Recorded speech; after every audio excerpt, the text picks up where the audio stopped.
ज्यांनी खरी चळवळ केली त्यांचे संसार उघडे पडले, ज्यांनी चळवळीचे ढोंग केले त्यांची घरे भरली। चळवळीला त्याग आणि बलिदानाची गरज असते। घरात सोडून मेल्यापेक्षा धर्मांध व्यवस्थेच्या विरोधात लढण्याचे आवाहन भंते शाक्यपुत्र राहुल यांनी केले। अहमदनगर जिल्हा भिक्खू संघ, तथागत बुद्धिस्ट सोसायटी आणि बुद्धिस्ट इंटरनॅशनल नेटवर्क यांच्या संयुक्त विद्यमाने शहरात 10 दिवसीय निःशुल्क श्रामणेर विधिकर्ता शिबिराचा समारोप आणि जिल्हास्तरीय पहिली भूमिपुत्र धम्म परिषदेत मार्गदर्शन करताना भंते राहुल बोलत होते।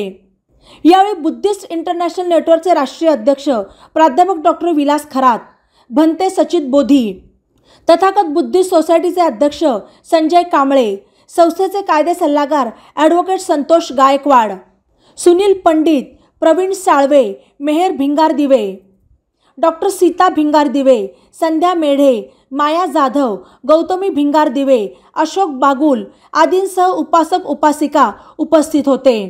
नगर जिल्ह्यात बौद्ध समाज असून देखील एकही बुद्धविहार नसल्याची खंत यावेळी भंते राहुल यांनी व्यक्त केली। तसेच बुद्धविहार निर्माणासाठी पुढाकार घेण्याचे आवाहनही त्यांनी केले।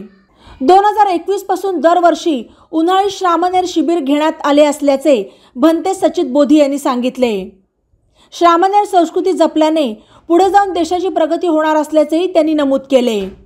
जिल्ह्यात धम्म गतिमान करण्यासाठी प्रत्येक वर्षी धम्म परिषद घेण्याचा मानस संजय कांबळे यांनी व्यक्त केला। बातम्यांसाठी ई नवा मराठा YouTube चॅनलला सबस्क्राइब करा आणि बेल आयकॉनवर प्रेस करा।